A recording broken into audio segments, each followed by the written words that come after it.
Have you ever felt like you're carrying a weight so heavy that it drags you down? No matter how hard you try to move forward, like no matter how much effort you put in, something always seems to hold you back, an expectation, a failure, a moment you just can't seem to shake? We all have, because as humans, we have an incredible ability to cling to ideas, to outcomes, to control. Frustration is not just about the things that go wrong, it's about the things we refuse to let go of.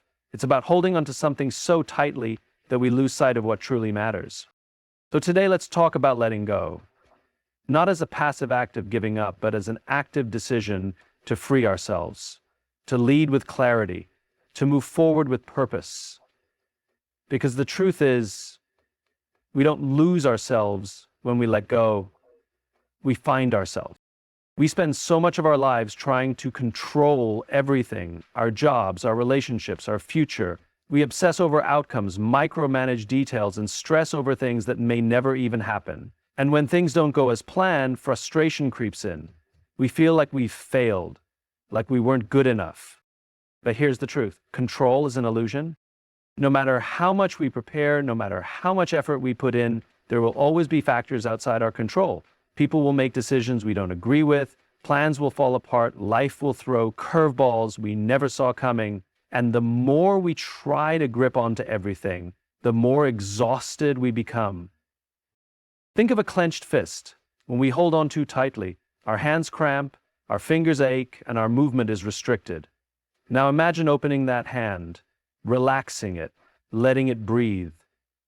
That's what happens when we release the need to control what's uncontrollable. This isn't about giving up.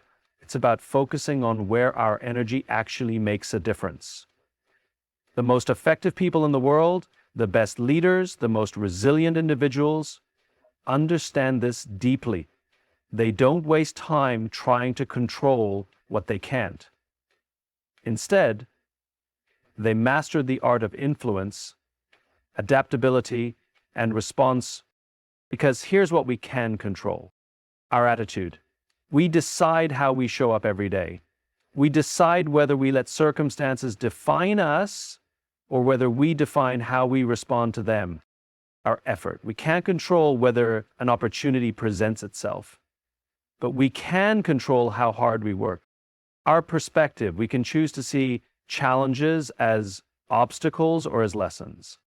Our character. No one can dictate our values, our integrity, or how we treat others. And yet, we spend so much time worrying about things that fall outside of this list. We stress over other people's opinions. We agonize over past mistakes. We fixate on future scenarios that may never happen. It's like trying to steer a ship by controlling the waves instead of adjusting the sails. Think about a time when you were overwhelmed with frustration. Maybe you were waiting for someone to change.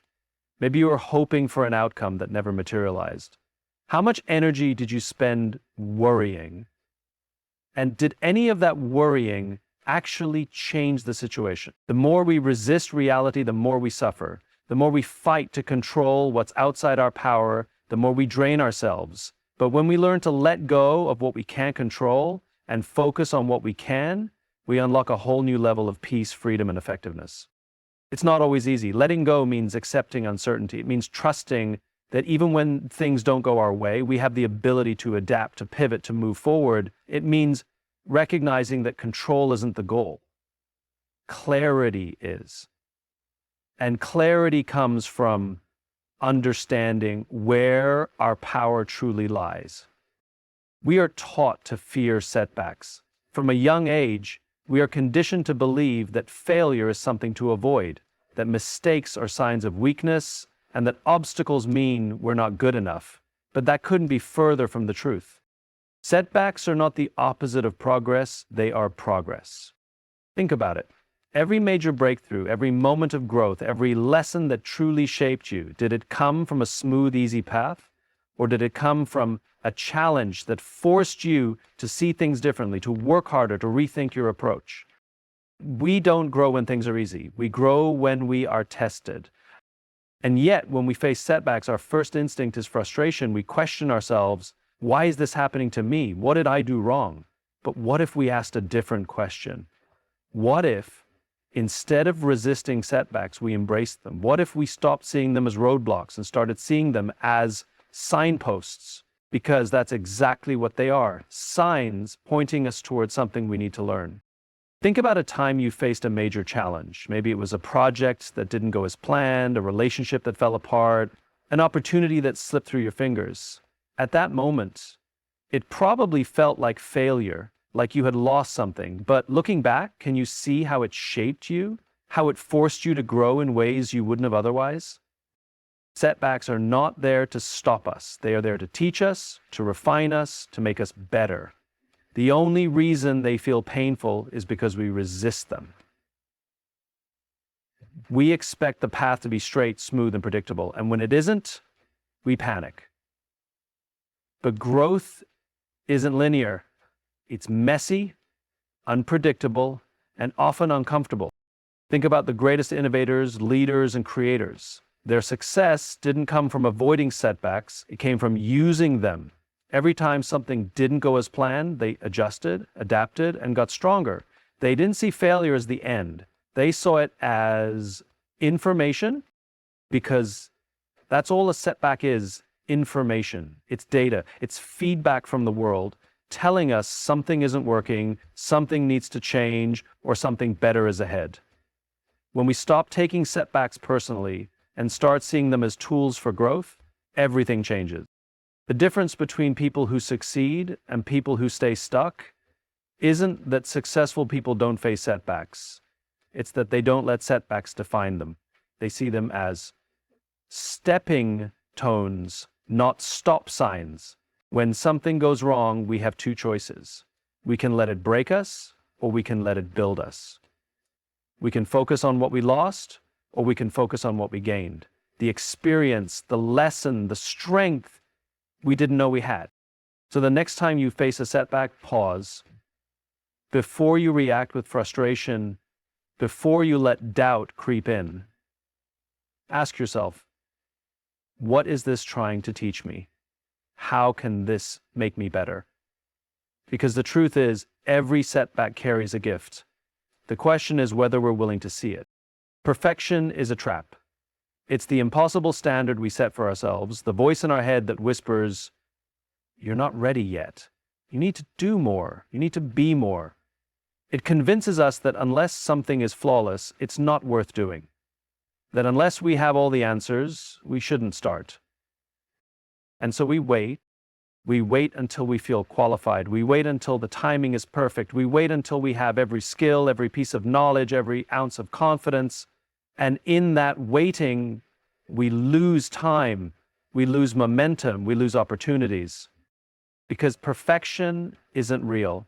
It's an illusion that keeps us from moving forward. Purpose, on the other hand, is real.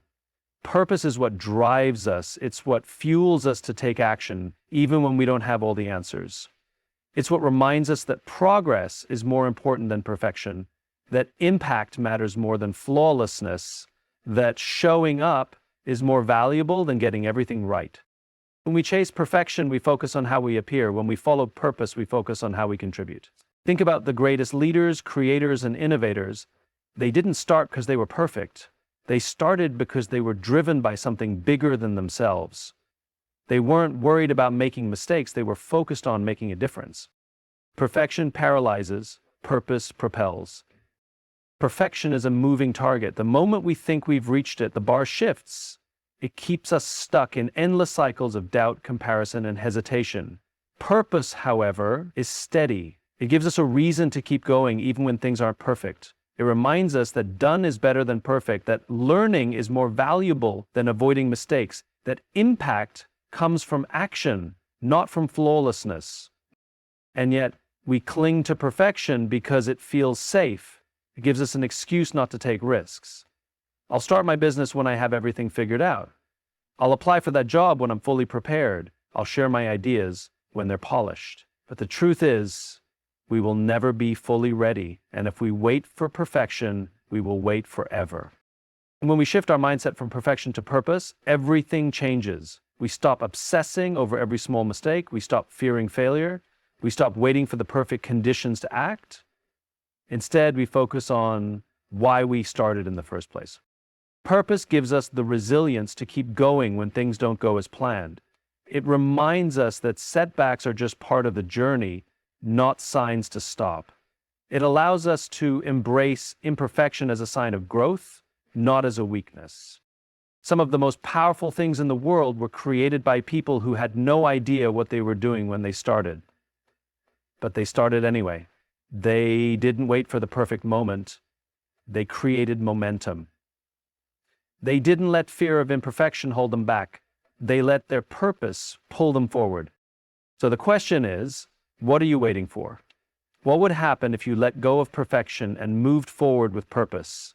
What could you create, who could you impact, and how far could you go if you stopped focusing on being flawless and started focusing on being meaningful? Letting go is not about giving up. It's about freeing ourselves from the weight of frustration, fear, and the illusion of control. When we stop chasing perfection and start embracing purpose, when we reframe setbacks as growth instead of failure, and when we focus on what we can control instead of what we can't, we unlock the clarity, resilience, and freedom to move forward. True success isn't about holding on. It's about knowing when to let go.